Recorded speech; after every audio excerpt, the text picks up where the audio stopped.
Shout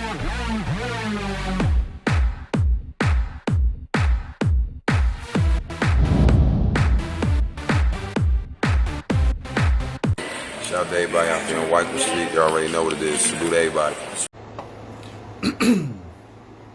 Yo, yo, yo, yo.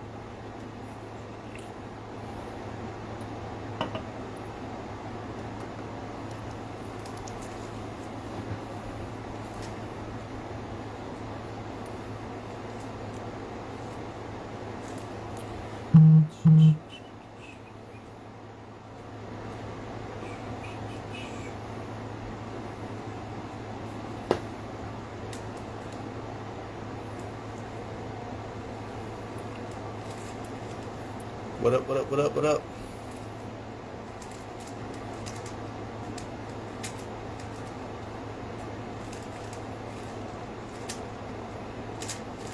Shout out to everybody jumping in the live early.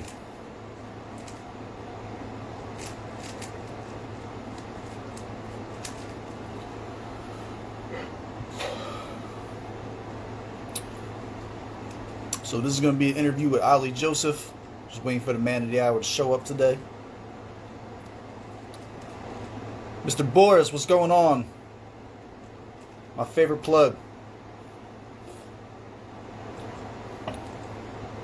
Hey, let's get it popping.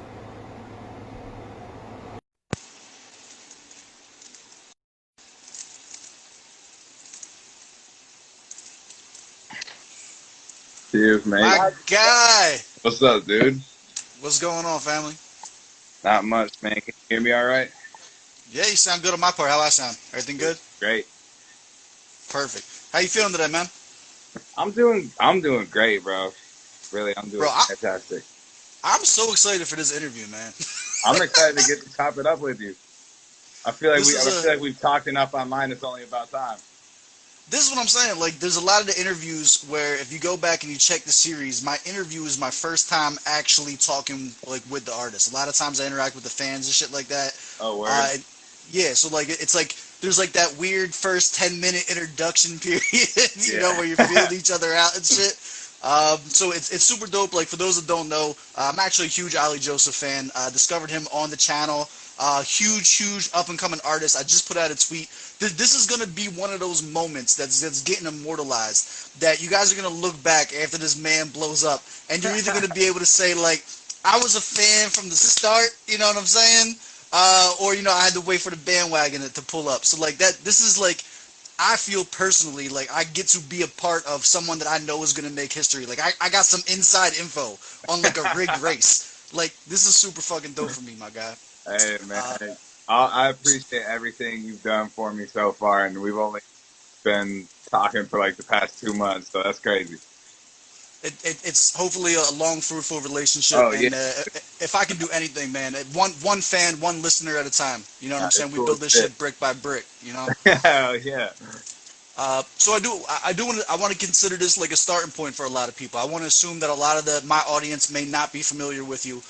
So like literally origin stories. You know what I'm saying? Like, for someone that knows nothing about you, you know what I'm saying? Give us like the quick recap up until now, and then we can dig into the deeper stuff. Yeah, the quick recap would be I was born and raised about an hour south, 45 minutes south of Tokyo.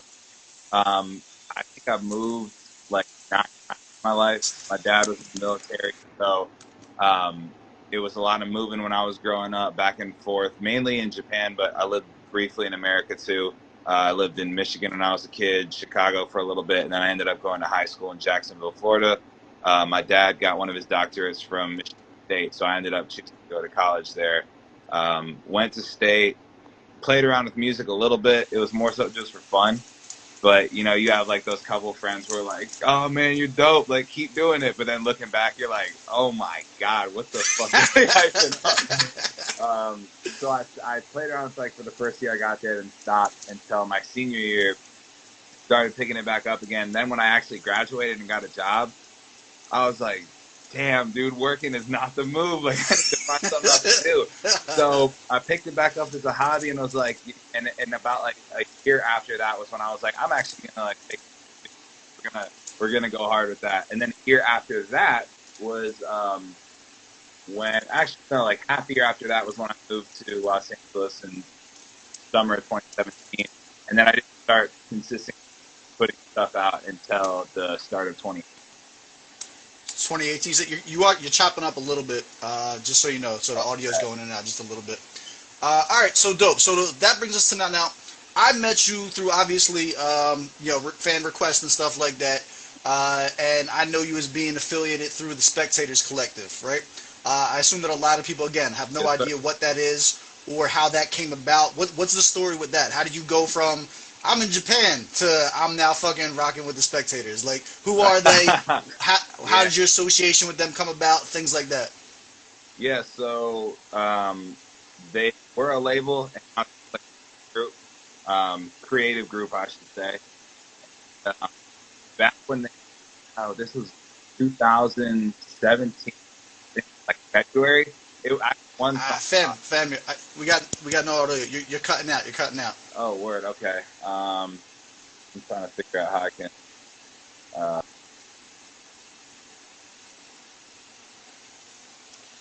Let me see this. But try to talk just there we go. It's loading up now.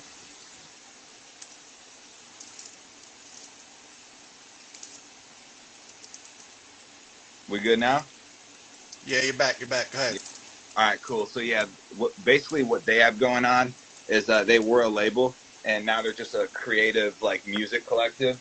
So back when they were a label in 2017 in February, Packy actually wanted me to be a part of it, but I knew I didn't want to stay in Michigan, and it's a Michigan-based label, which is how I knew Packy and the other person who was a part of it at the time. And like in Michigan, there's Lansing and then there's East Lansing. East Lansing is where Michigan State is, and Lansing is where Packy's from, and they border each other. And he wanted me to be a part of it. Like I said, I knew I didn't want to stay in Michigan, so I didn't really give him like a no. I was just like, I'm after this, I'm gonna kind of move out the state, and I'm just gonna see what happens. I didn't even know if I like where music would take me at the time. I had one song out, and so fast forward like through all of their label and the troubles that they had. I've maintained a pretty close relationship with Packy. I opened for him twice. I think he saw how much I rocked the fucking concert and the after party. And let's go. So let's go. Oh, bro, I can't wait till you come to one of my shows, bro. It's gonna be crazy. So then this past April of 2020, we had a conversation. It was like he didn't really want to be the face anymore, as in like the person who had to deal with artists. So he wanted to move from a label to a creative group. It was like I would love if you were to be a part of it, and like that wants to like rock with you and stuff. So my roommate, who's literally in that room right there, that's one of the other people who's on room at. And that's the guy with the crazy vocals, right? Crazy. Yeah, bro. I heard I gotta dig into his music. I haven't dug in yet because I want to give it full attention and shit like that. The snippets that I've heard, my guy's got some talent, yo. Crazy. Yeah, and we have a good amount of unreleased stuff together. But you're gonna fuck with his stuff hard as hell. He also has some soft stuff too. I like his harder shit. But yeah, and then my other buddy, good friend who all my also is an artist, Hush, and then another that all of Hot Street, W4, Alex, we're all in it, including that. Gotcha. For those of you chopped up a lot there. So what he was referring to, from what I got from that, was the last project you just put out, WD40. Make sure you guys go check that out, stream it. It will give you a good idea of the base level of talent that you guys are working with. From a production standpoint, from a flow switch standpoint, there's a lot of shit to dig into there. All right, so that's pretty much like brings us up into present date at this point, right? Yeah. All right, so what I want to do now is I really want to focus this on what the expectations are going to be going forward. So like how are you developing your sound? I've listened to several tracks of yours. I had a listening session. Literally, we were listening to your music, bringing in the New Year. So it was literally like New Year's Eve. I had me and a couple people over, socially distanced and shit like that. And we were getting turned the fuck up listening to the shit. And I don't know that based on the amount of songs that I've listened to from you, that I've heard two songs that sound necessarily the same. You definitely have a range of styles, a range of flows and shit like that. So how do you package that? What is your market right now that you're trying to go to? Is it like put a little bit of everything out? Do you have a signature sound that people can expect from you? You know what I'm saying? Like what's your niche? That's a very also. Let me know when I start cutting. You're cutting out the entire time, bro. We're getting like every other word. Oh man. Yo, do you mind if I switch to something else? Like I read. Doesn't have to. Yeah, go ahead. All right. Go ahead.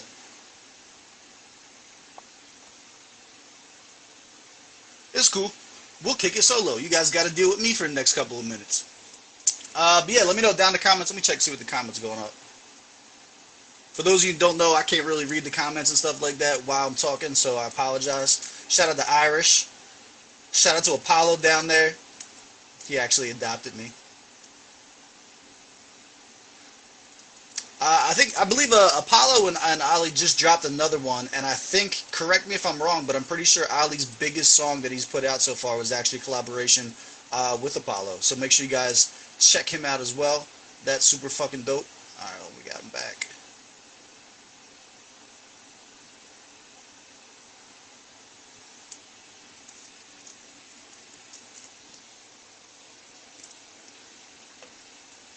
Let me know down in the comments, guys, how the audio quality is for y'all too. If you guys can hear it all right, if it was chopping up.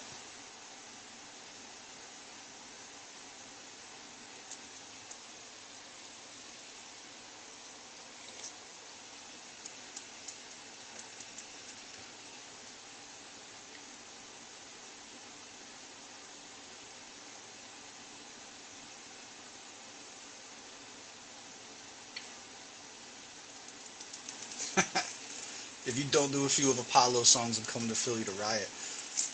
I'm gonna check him out. I got a bunch of people that are on the list to check out that I haven't dug into. Hey, he's back. Right. All right. I'm on my other phone, so hopefully this one works a little bit better.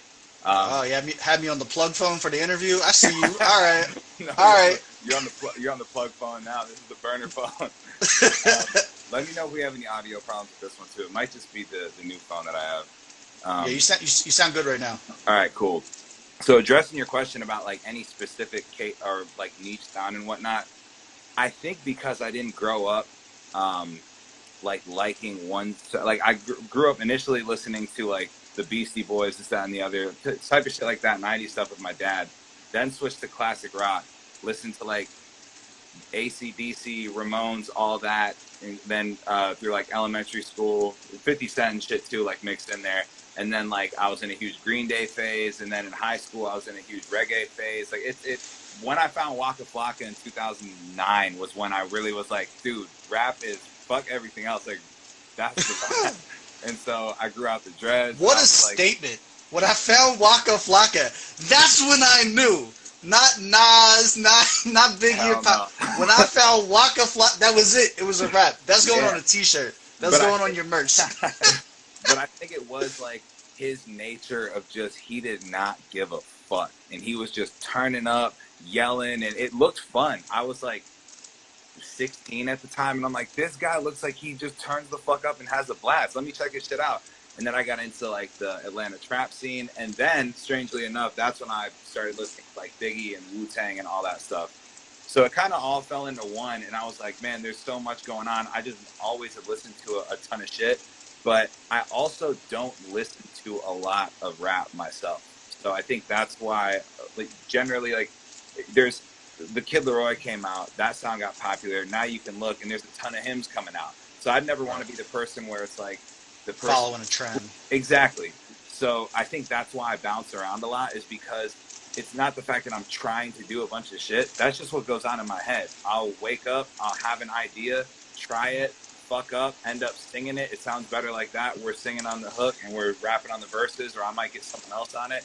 But I think that goes into who I am as a human too, is I am a very mixed emotion person. Like I could be at a function having a blast, and then something happens, it switches, and I don't want to be there anymore, and I'll just leave. So I'm kind of scatterbrained when it comes to that. I'm terrible at focusing. And also, I wouldn't want to just focus on one specific sound. To me, I see why people do that, but to me, that might get a little boring and take the fun out of it for me. Got you. I'm gonna co-sign this in a couple ways from a listener's perspective, all right? Because like I take a special interest in what you just said, specifically because I don't listen to Atlanta trap music. I don't listen to Southern music. I've always been more about the bars. You know what I'm saying? I don't even listen to that much West Coast music in my personal life. Like I've definitely been more Philly battle stuff. I've been more New York bar stuff, Harlem music. You know what I mean? Like that's been the sound my whole life that I've geared towards. And I pointed it out in a few of the reactions for you to where you can definitely hear the southern like twang, like there's that hint of like the southern influence in the way you sound. Like going to high school in Florida, I think I picked up. I don't pronounce the ends of my words. So when someone says thinking, I say thinking. Like it's a little bit of that draw too that comes into it to where you're like, yo, where's this guy from? I think it could be from a handful of places. Well, it comes out in the music, but the reason that I pointed out is because I don't like that music, and yet I still fuck so heavily with yours because it's not just that. So, like, for people who are listening, their first time here, and they're like, well, I don't like Waka Flocka, so I'm not going to like Ollie. It's not like that. I just want to make that very clear. Like, the type of music that I'm into, if you guys are familiar with the channel, if you guys are familiar with the scorecards and reactions, shit like that, my man puts together these verses in a way that is very, very meticulously done.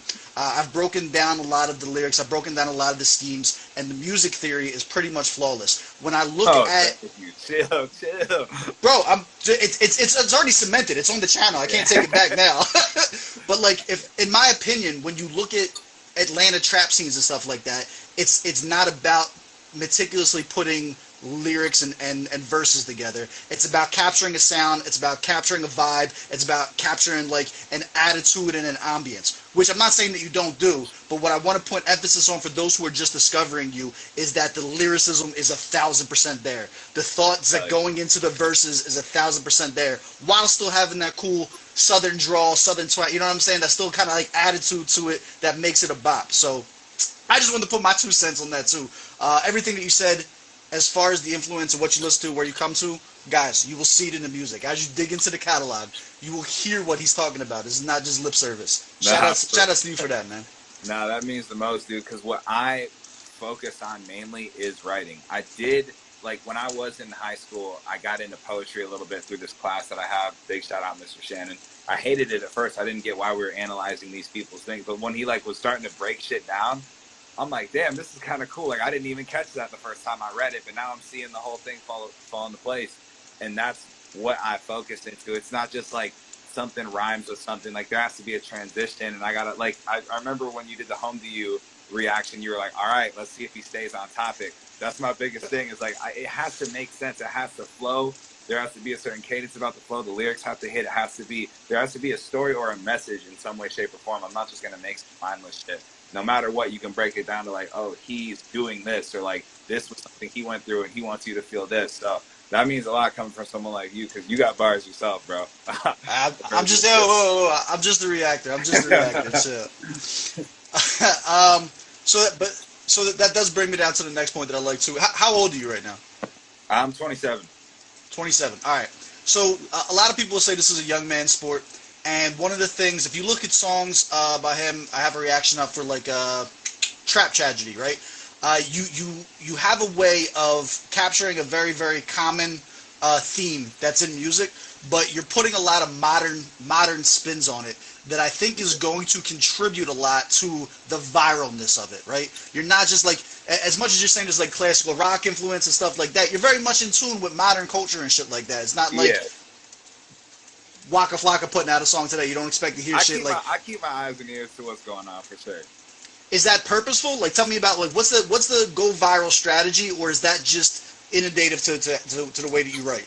Honestly, man, if one of my songs ends up going viral, awesome. You can't. It's hard to plan unless you have an insanely large budget. But I'm not making. I would never make something to go viral. There are a couple ideas I have in the tuck where I'm like, oh shit, this part of the song could be a dance. But I'm not making the shit to like, oh fuck, like they got to do this stuff to it. Because once I know people who like run viral marketing campaigns who go viral. I have friends who are signed who put shit out and they get like 800,000 views in the first week. But it's because like the money behind them and like the backing that Machine. they have. So that's a whole different world. But yeah, I mean, I just make what I want to hear. Like I don't, and it sounds arrogant, but I make shit that I think is cool, and if other people vibe with it, they can like it too. But I'm riding around playing my own shit, my unreleased music. Talk like, about it. with all of my friends and shit, because it's lit. And if someone's like, oh, I make some shit, I don't even listen to it. The fuck? Why are you making it? If you don't even like your own shit, I'm bumping my stuff. For the past 3 years, when that the Spotify thing comes out and you can see like who's listening to who, I'm my #1 artist, bro. Like, Let's go. That's fucking hard body, my guy. I'm lit. Fuck it. That's fucking fantastic. Yo, all right. So what is the plan? The plan's not to go viral. The plan's not to have like the big marketing thing and shit like that. So what is the plan? What can, like, if I'm investing my time, effort, and emotions in the Ollie Joseph music, what do I expect that to look like 5-10 years from now? 5-10 years from now, I mean, I can predict obviously what I want to happen, but this virus taught me that you don't know what the hell is going to happen in the next like fucking week. You don't know shit. But what I'd like to happen, I'd like to be up there with the big dogs as a respected MC that also doesn't just do rap. They can drop the R&B type songs. They might get on a rock song. They might do a couple more country features and like that.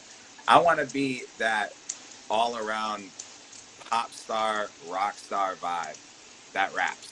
And the person who embodies that the best, I think, is Drake. Like, he can do. Who's gonna question Drake if he gets on some calypso shit? If he gets on a fucking Weekend song, or like, no one gives a fuck because they know he can do everything, and he's been doing that from the start too. Another person who's really good at that is Russ. Russ bounces back and forth a ton of different styles. One of my I'm so late to the Russ wagon, and every time I hear something, I'm blown the fuck away. He's a problem. Russ is a fucking problem, bro. He is so good. He's been one of my favorite he's been in my top 5 for the past 3 years. I don't see him like leaving anytime soon. But bro, I have him and King ISO are like 2 of my discoveries that are like they got top 5 potential.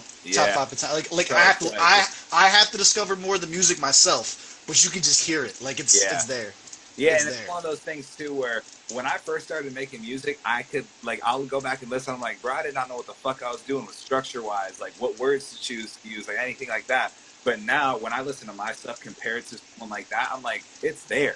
I just have to be discovered. So that's the short term plan. Going back to your question, is to like finding a way to get my stuff out to the masses, and I don't want to say any and everything. There's a lot of shit that I haven't tried yet, but the main stuff I've tried, and some of it works, some of it doesn't.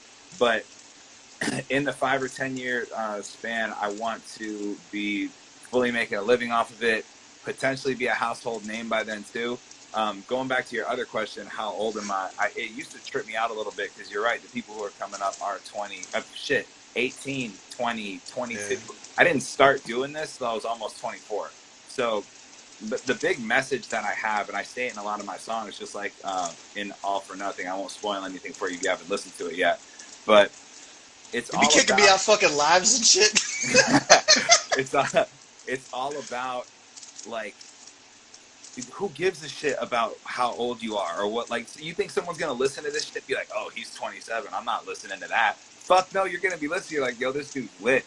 And fuck, dude, 27, I feel young as fuck. I'm young, I'm lit, I'm handsome, I'm turning up. And even if I'm not, fuck it, I'm telling myself I am. I'm gonna say it until I believe it.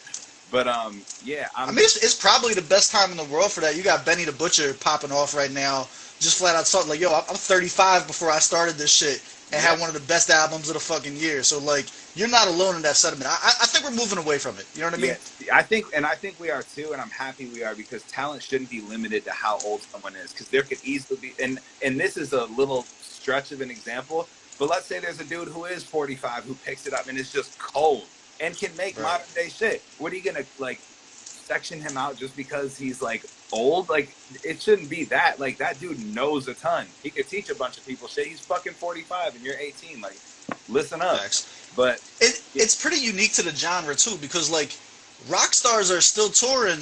You know, obviously pre-COVID. You know what I'm saying? No one's looking at like an older. No one look at a 40-year-old Steven Tyler like, Yeah. nah, get out of here, old man. Like And that bro, is they look like they're still turning up too. And that's in very unhealthy ways. I'm glad you brought that up because we haven't seen rappers get old. Like Ice-T is probably one of the oldest rappers I know, and he's like late 50s or maybe early 60s, but like still touring and shit. We haven't seen the rappers like the Lil Waynes or the people maybe even right before him, the 50 Cents who are still like early 40s. They can still drop a song and no one questions it because they have that history.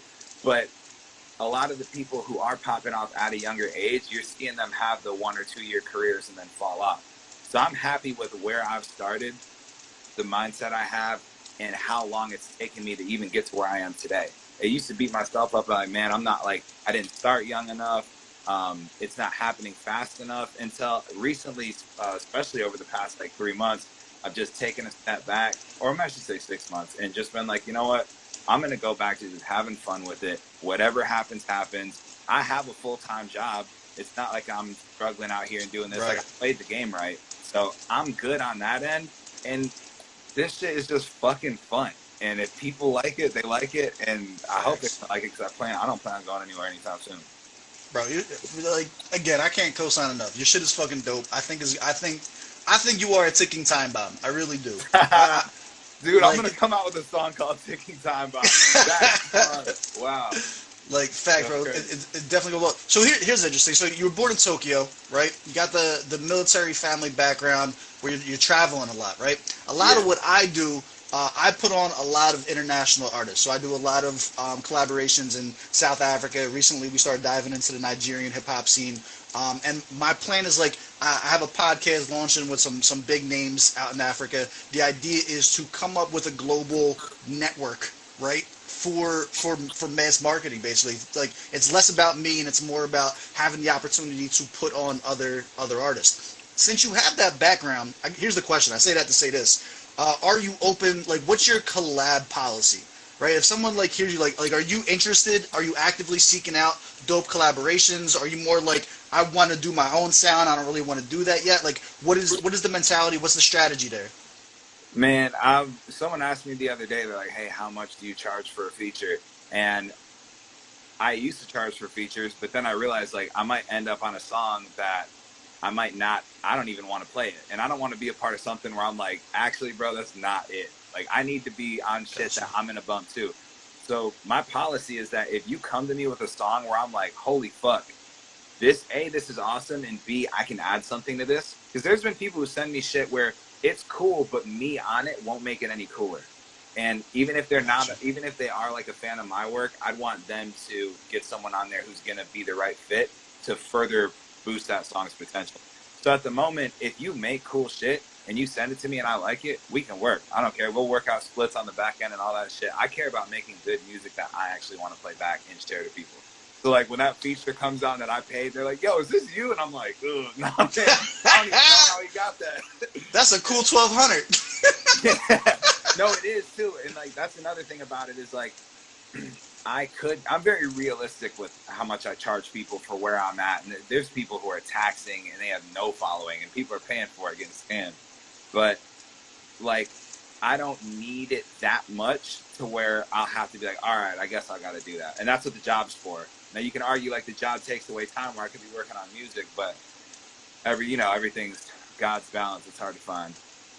I got you. Which is interesting because you do hear the theme in hip hop that is viral, right? Is the high school / college dropout, all or nothing. You know what I'm saying? Living out of my car. Very rarely do you get the sensible like, hey, here's the plan, right? College graduate. I'm secure. Nah, that's like, funny, bro.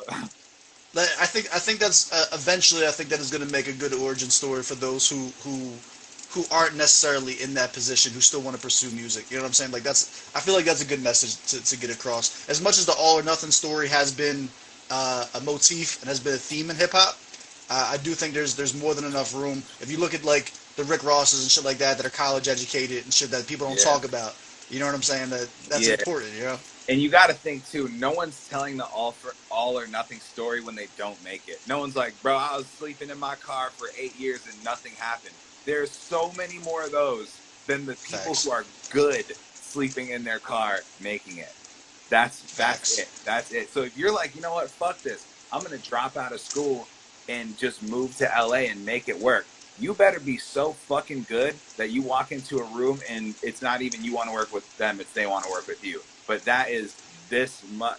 There's not even space in between there because there's tiny space, but it rarely happens. Like, you gotta have a plan. I didn't move out here until I secured a job, this, that, and the other. That's just me. Some people are a little bit more risky with it, but the people who are like, fuck it, I'm just gonna go for it. You better be one of the best undiscovered artists ever. What has it been do you think it makes a huge difference? Because like you said, you didn't want to stay in Lansing, right? And it was like, cool, I want to make the trip. I'm moving out to LA. Like, that's the plan. Did it matter? Like deadass, for those who are like, hey, I want to move to LA and focus on my music. Like, is there anything that you're doing in LA that's way cooler or would have been impossible to do if you didn't take that plunge and up and move? Yes. If I did, well, I can't say that because I don't. I can't go back and see like what would have happened if I went another route. But over watching what other people who have moved away to different cities or maybe just stayed in the hometown do, yeah. But it also came like I had a good buddy of mine who already lived out here, who knew an insanely talented producer who, when the time was right, linked us up.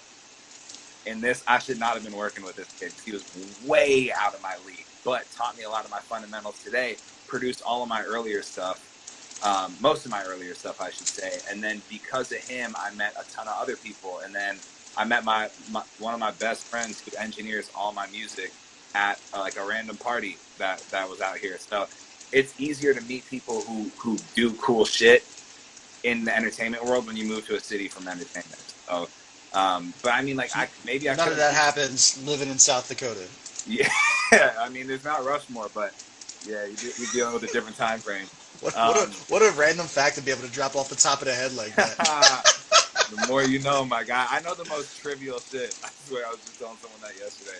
But yeah, I don't regret moving out here at all. I've met, even like not focusing on the music side of things, like some of the jobs I've worked. I worked this job that was absolute shit, fucked me up in the head. I was working 12-hour days with the commute included, but I made some of my closest friends I've ever made in my life at that job because we went through the trenches together, made it out, and those are the ones who are coming over a little bit later to kick it. But it's just one of those things where I was 24, I'm used to moving around, and my buddy was like, yo, move out here if you want to take this serious. I'm like, I'll try it out, fuck it. Got a door-to-door sales job selling solar in the fucking heat of Santa Ana. Let's go. So I don't know if you noticed, bro, but my background is in marketing. So I've actually built and ran door-to-door marketing firms for the better part of 5 years now. Oh my God, look at you, trap lord. Bro, like what you're talking about, the language you're talking about, I hired 1 million super talented individuals just like you to go down that route. And that there is a certain type of entrepreneur that is just when you just say like there's a certain language that you're speaking right now that's like, yo, I met a lot of cool people through this job, where those type of jobs are the only place in the world where you're meeting those types of people. As the only places in the world.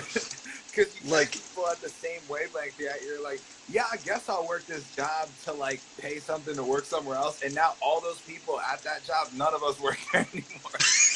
We all do different shit. But you're very right, because like there's the phrase like homophily or something, where you hang out with people who have the same interests as you, disinterests as you, mindset as you, and shit like that. And I feel like I click with people who think like me. Like you're starting your reaction channel off, killing it. Like I'm starting a career too. It's all we're all entrepreneurs working startups. Like when you're hustling your fucking tweeting your links and shit like that, you're just like, yo, please someone retweet this and favorite this and get it out to people. Same with me, when I drop something, I'm like, Lord, I like this, but I hope they like it more. We're all on the same wavelength. That's fucking dope, man. So here's this. Somebody comes, they see the interview or something like that, they catch a song, they like the vibe, they want to support. What, in your own words, what is the best way somebody can support Ollie Joseph? What makes the most impact to you right now? Is it like a Spotify follow, a YouTube sub? Is it a tweet? Like, what is the best way if I discover you that I want to support you, other than requesting you on SteveBussaGS.com at YouTube? What's the next best way someone can support you? Bro, you ask very good questions. I like. Thank you. You're a great interviewer. I just want to get that out there. You ask for questions that artists like me want to answer just to promote ourselves. So this is the clip I'm going to use in the advertisement. let's go. Happy to be a part of it. I'd say the best way someone could support me is if they listen to a song, whatever platform you're on, shoot it a follow. Because I'm not going to be like, yo, follow me on Spotify and you're an Apple Music listener, or at Deezer or Tidal or Amazon Music. Follow me on whatever platform you're on. So if you like the music, I'm not just out here being like, I need all the follows. If you're interested in my shit, if you heard a song and you like it, shoot me a follow, because there's a ton of music coming all the time, and I want people to get notified when I drop that new song. And then from there, the only thing I ask people is they tell someone about it. If you really fuck with something, it's like if you're it's like you stop at a little mom and pop restaurant, have the best club sandwich ever, and you're like, fuck, this fucking bacon in this shit is hitting like no other place. You got to go tell someone about that, and you're like, yo, I was at so-and-so shop. They go tell someone about it. Like 5 years from now, that place is a chain restaurant because they got so much business. That's what I mean, I'm an advertising major. That's what I graduated in. And the best form of advertisement is word of mouth advertising. Because you're getting it from, if you're talking to someone, you probably like them. Most cases, like we trust them or something like that. So if someone listens to one of my songs and they're like, yo, you gotta listen to this guy. And I'll get screenshots of people doing that. They're like, all right, next test. Yo, this shit is fire. And I'm like, bro, that's it. That makes my day. Like, you don't have to do it, but if you do it, icing on the cake. And that's the shit that's really gonna push me to the next level. That's fucking dope. So you guys have that. Tell your friends about it, right? Listen to the music. So Tell actually, mom. this is a great transition to the two. So I'm just discovering you, right? Never heard you before. Give me 3 tracks that you think are going to best describe your sound. But like, if you don't fuck with these 3 tracks, you're not gonna fuck with me. If you fuck with these 3 tracks, you're gonna love everything that you hear. I like that. Okay, so the 3 tracks that I'm gonna pick that are out, because they would probably sway if I could, like, in like, I don't know, maybe 4 months or so, because I might be putting out some gas. I don't know. Little Birdie just told me about it. Oh, okay. I would say Trap Tragedy, just because I think it showcases the storytelling melodic rap, which is pretty popular this day and age. So if you like popular music, I think you'll like that one. Also, Sick to My Stomach, because that is one of those songs that just came from within, and that's more of like on the Cole side of the things, storytelling, like hard ass hook. The beat is insane too. The producer on that song goes crazy. And if I was to choose another song, I would probably choose, it's either Elephants or Mexico. I'm gonna go with Mexico, just because it's a super vibe. It's the first song I ever sang a hook on, and shout out my engineer Stocko, because he made me sound like an angel on that song. But I like that because it's like the kind of like the vibier rap that I really like listening to too. So it'd be Trap Tragedy, Sick to My Stomach, and Mexico. I feel like all of those encompass the vibes that I like to make. Shout out to the GS gang. I got put on this. 2 of the 3 of them are the ones we got put on to. Let's go. Let's go. And you know what? The thing is, like, when I write a lot about either current relationships or past relationships. I just realized I've noticed. Every one of those is about to me. Yo, your toxicity shit had me wrong. Bro. Just a touch. I feel like there comes a point in the verse, right? Well, I know you didn't know me when you wrote it, but I feel like something happened while you were writing, and you were just like, "This one's for you, bro. This one's for you." This one's for Steve. Let's go. I can see it in the verse as I'm listening to it, and I'm like, "He's talking about me. Bro, Fuck that bitch." Yo, when you said in Trap Tragedy, because I watched that one with my dad too, and he lost it when I said, hope you crying, driving wild, and you crash into a pole. And you go, all right, that might be a little bit too much. And the funny thing is, when I was Bobby, who produced that song, it's the first song that I've ever written in front of a producer. And he helped me with some of the melodic tones. That's one of the only songs, that and Mexico, where I've gotten help on that stuff. And I want to start working like more with people helping me on the melodies. I don't think I need help writing, though I'm always open to ideas. But going back to that writing session, I was writing it and I was like, hope you crying, driving wild, and you fly off of the road. And he was like, nah, it's got to be worse than that. And I was like, crash into a pole? And he's like, yes. And I was like, my guy, I'm not yes. Like, I was like, I'm not like wishing death on it. Like, that's not really the vibe. And then he was like, but think about it. We've all been there. And I'm like, punch it in. Let's go. Did you like sit down with him afterwards? You're like, who hurt you? Like, let's like, if you need to talk, if you need to talk, I got you, my guy. He told me a story. I won't say it on air though. It's funny. But yeah, those 3 songs for sure. Cool. You talk about writing a lot, right? Now I gotta get to my roots. This is usually rappers' least favorite time to talk to me. But is there any like, you've been doing this for a little bit, right? Yep. Have there been any beefs? Have there been any lyrical altercations up until this point so far? I would say there almost was one. Almost. And I chose not to act on it because the person, and it wasn't like I doubt it would have been like a back and forth type thing, because it's one of those things where I was like, bro, why didn't you just call me? Like, you have my number, we're good friends, like, you didn't have to go talking behind stuff. So if you do that though, you earn yourself some bars. They might not be the best bars. Like the girl who I dated in the past, she was, at the time, she's like, I want you to write a song about me. And I was like, I will one day. She fucked me over. I wrote a song about it. It wasn't a good one, but it's about it. So the fucking record scratches, the narrator comes in. But yeah, I have a song in the tuck, produced by my buddy who produced Loch Ness and this new one. Josh is an insane producer, and he's only been doing it for, I think, like 11 months or something crazy like that. But it's all about that situation. But even in the song, I'm not saying like, dude, like, I don't like you anymore. I'm saying, damn, bro, why do you have to bite the hand that feeds you? Because I like to think I do a lot for my friends. If there's a connection I can hook them up with, I'll hook them up with it. If I can help in any way, shape, or form, even if it's money, I'll throw my friends some money. I don't care, because I know I'm making it back. And it's not anything like I'll give them something and I expect something back from it. That's just the family I come from. Like, you help people out if they need help. And I know it'll, like, in the future, you'll probably get me if I ever need help too. So I helped this person out a lot, and I just felt like a little bit betrayed.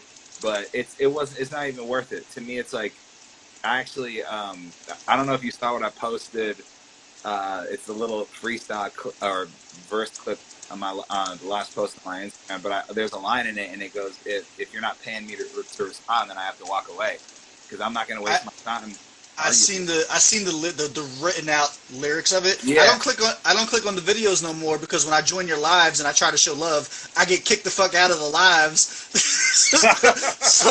So I figured the more I can save for the channel and shit like that, the better it is. You know, I learned my lesson. Bro, you're welcome to stay. I just don't want to spoil anything for you. But yeah, I say, like, if you're not paying me for my time, then I gotta walk away from this, because it's just not worth it. And I also think I'm at the age too where I'm like, beef's cool, but unless someone's coming for my family, or if I'm with a girl or something like that, if you say their names, I'll fuck you up. I have no problem, and I do my research too. I know everything about every one of my friends, and they barely know shit about me. So if they want to get into something, I got ammunition, but I know that most of them will never do me like that. But down in the comments, let me know if you guys want to see an Ollie Joseph diss track, so we can get some clout chasing for SteveBussaGS.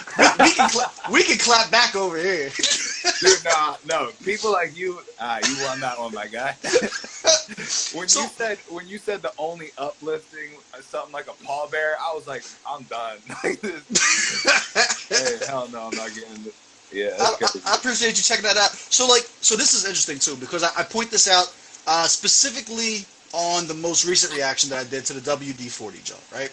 Yep. And something that you said now ties into a theory that I have about artists and rappers and stuff like that. So I'm going to say this, and I think we have a good enough rapport that you're not going to be offended by this or anything like I that. don't give a fuck. Say whatever you want. Cool. So when you say there are a lot of artists, specifically nowadays, who subscribe to the same train of thought that you do, that I don't necessarily listen to that much rap. That is a common motif that I see when dealing with artists, and especially the more creative ones, because a lot of the rap sounds sound exactly the same. Whereas if you start dabbling outside the genres, you get to pull from, you know what I'm saying? Like, the music is different. The music inspires you to create a different feel and a different sound. In my opinion, what you do lose out on then is the bars, because there is no real other music that can deliver the type of bar. I don't want to say that can, but that is most known No, I feel you. for delivering a type of bar. So I find that a lot of times the artists that are more experimental with their sounds aren't necessarily fit for battle rap, we'll say, right? Because if you don't watch battle Oh, rap for sure. and you don't listen to the more hard shit day in and day out, you don't know what's already been used. You don't know that this concept you came up with is a super played out concept, or you know what I'm saying? Like Yeah. I'm dealing with this internationally a lot. So like when I'm listening to South African hip hop or I'm listening to Nigerian hip hop, they'll come up with a line and they'll think it's the greatest thing in the world, and I've heard that line 45 times since 2002. You know what I'm saying? Because there's a time lapse difference between where they are in hip hop and where we are in hip hop. You feel me? Sure. So when I'm listening to WD-40 and shit like that, right? And I hear that dolphin line.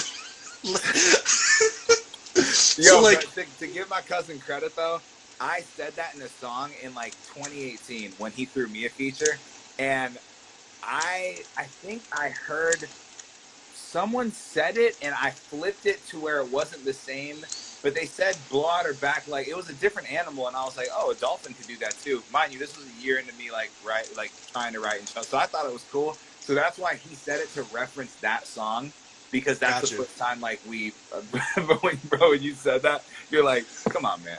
Dude, funny as fuck.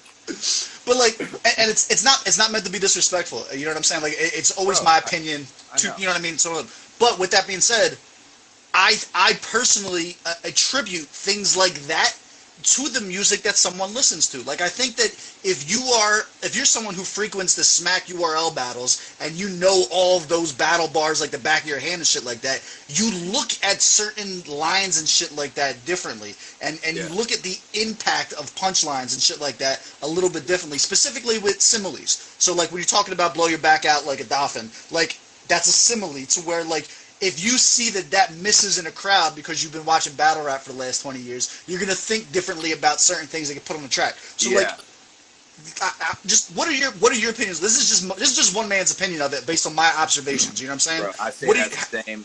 Anytime I give people advice, I say, oh, you should do this, but I don't know. That's just my opinion. That way you can take it or leave it.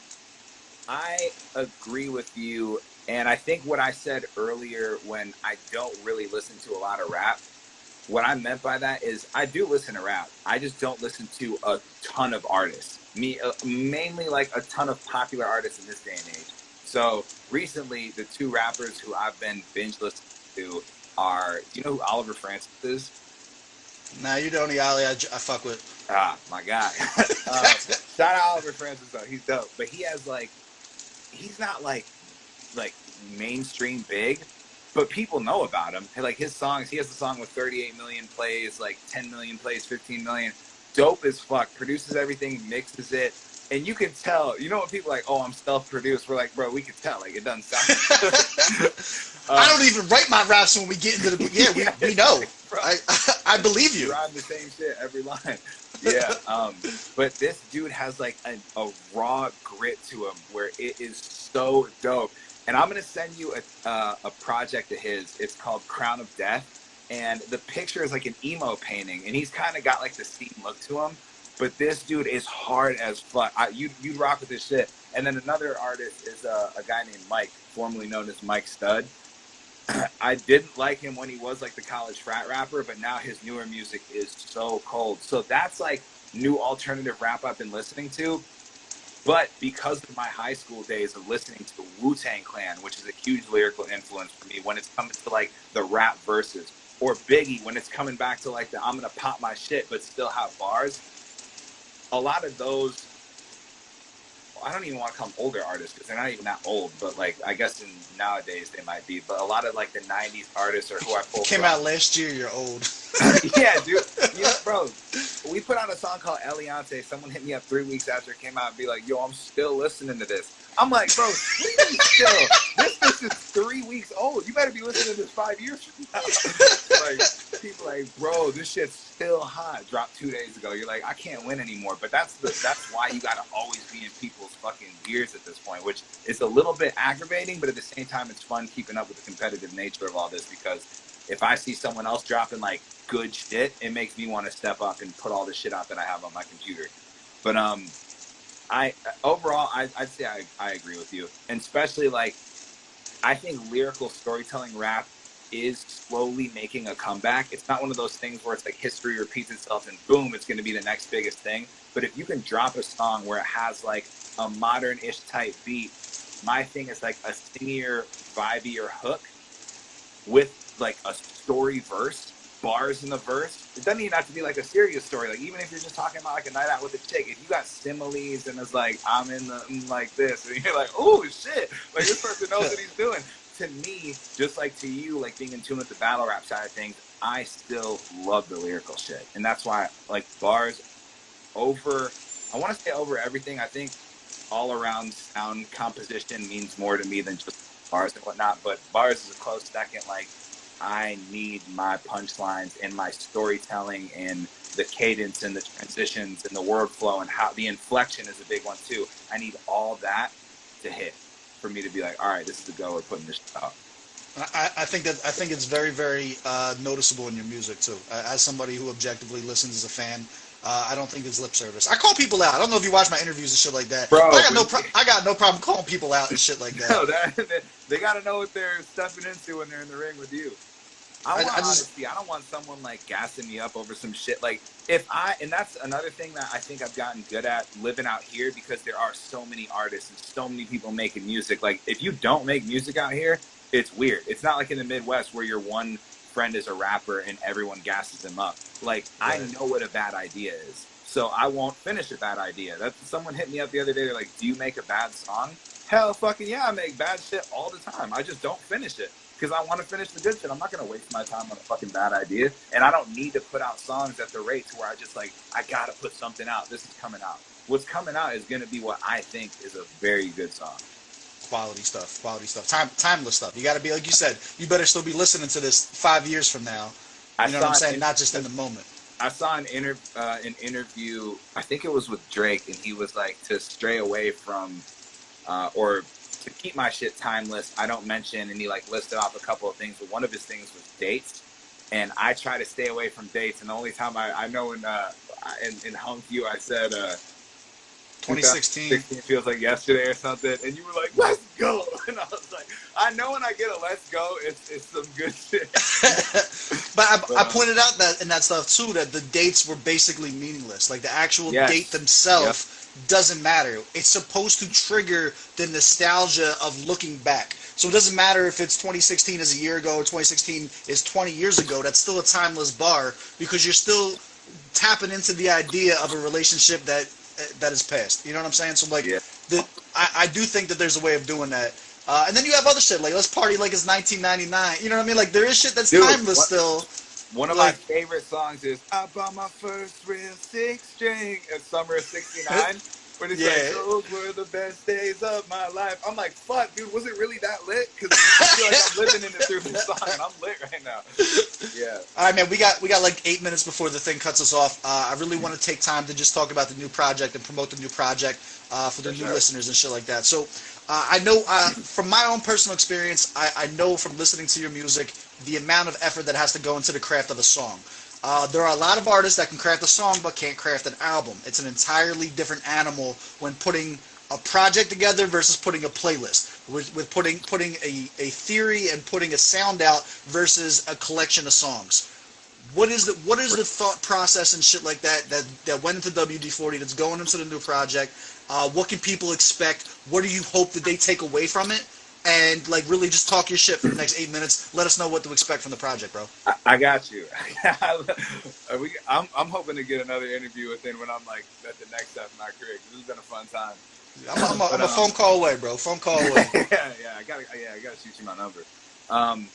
So basically, how the project came together, me and my buddy Adrian, who goes by the producer named Galaxy X, we've been working together over the past year and a half, shooting ideas back and forth, and I probably have like a solid 15 tracks with just him on there. Like at least ideas that are written and recorded and all that good stuff. More that haven't really been like acted upon, but I try not to count those.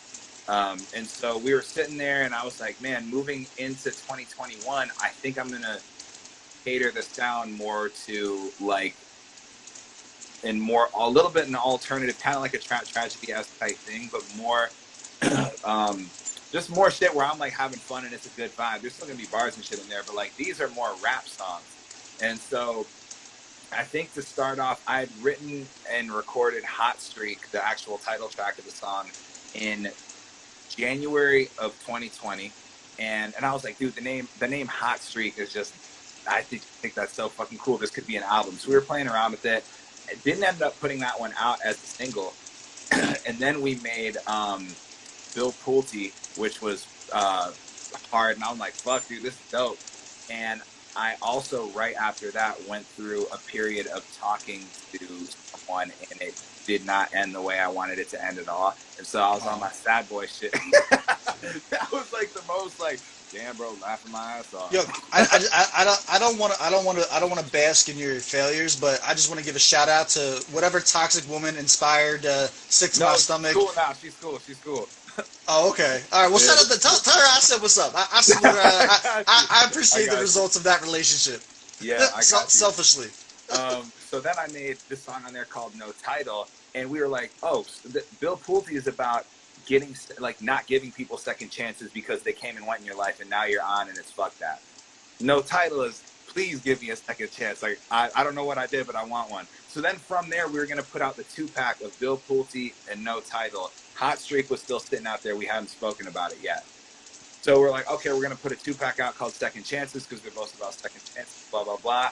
And then he just kept on sending me more beats. And this dude will send me like 10 beats every fucking 3 days. So I'm picking my favorites out of them and just like writing little ideas and shit like that. And from there, WD-40 came about. My cousin, never met him before.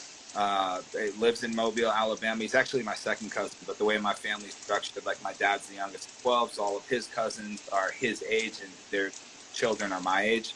So he's a year younger than me, and I've always wanted to get on like a hard song with him. Send it over to him. To me, he killed the verse. I was like, okay, well at this point we have 3 songs. We might as well put out a little project. And then I was like, he sent me another beat. I'm like, damn, this sounds like a love story. I wrote A Lonely Fall, and then we had a couple others that didn't make the cut, and then we brought Hot Streak on to finish it off because I wanted to structure it as harder song, 2 love songs, and then finish it off with a hard one. So when you put it on repeat, it kind of makes sense. And all of them also kind of go into each other enough to where it can fit as a mini concept, because it's like starts off popping your shit. Other songs are like, man, like I wish I had a second chance, and then the last song I was like, man, fuck that shit. I'm still lit. I'm back. And so like it just kind of goes. It just loops back around. So when the ones that didn't make the cut, is it because they didn't fit the concept, or is it because of the quality over quantity discussion we had? No, it's not really the quality over quantity. I like those. I don't know. One of them I want to come out eventually. That might be on Hot. Galaxy and I were talking about just dropping like 5 packs every now and then. Like the next will be Hot Streak 2, and then just 3, 4, 5, this, that, and the other. But it is going to be just like rap shit. But they didn't really follow the fuck you or the fuck you relationship or the I fucking want you relationship. So they just didn't make the cut. Fair enough. So that's good. So this is what I was talking about. How like a lot more goes into making an album than making a playlist. You know, what I mean? It's not just a collection of songs. You took the time to go and put stuff out, and I salute you for that. Anything you want to get off before we cut off with you, my guy? Any shout outs or anything like that? Nah, man. I got a song coming out soon called Take a Guess. So I guess if you're watching, be on the lookout for that. That's kind of a rowdy one. And then after that, it's going to be getting into springtime. So we got the vibes coming. I'm a seasonal artist, so like spring and summer, I'm trying to vibe out. And then like when fall and winter hit, that's when like the sad bars or the harder shit comes out. The depression shit come out. Exactly. Right. we gonna be looking out for them.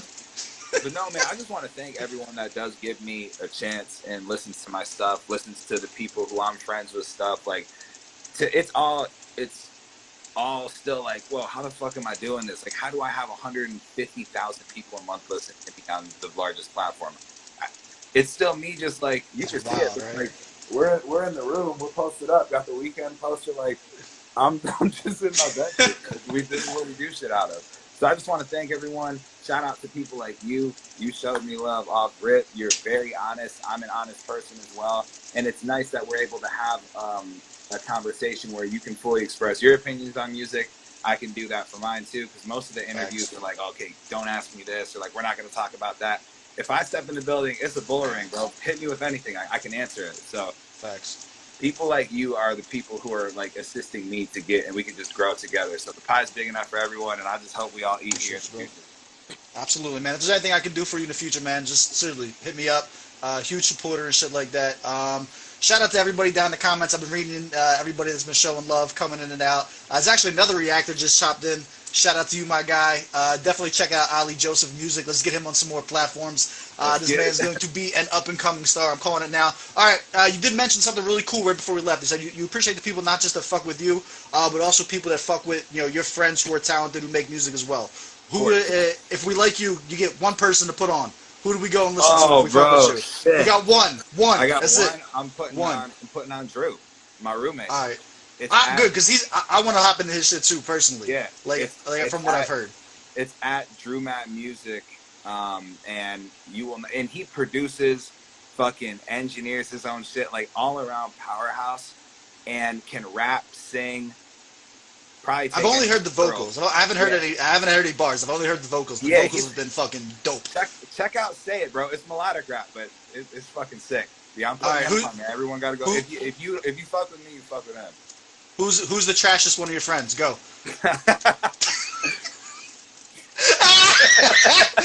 this has been Ollie Joseph, SteveBussaGS. Alright, bro. I'll catch you on the next one, man. Alright, man. All love, bro. Can't wait to do it again. Absolutely, bro. See you. Alright, peace.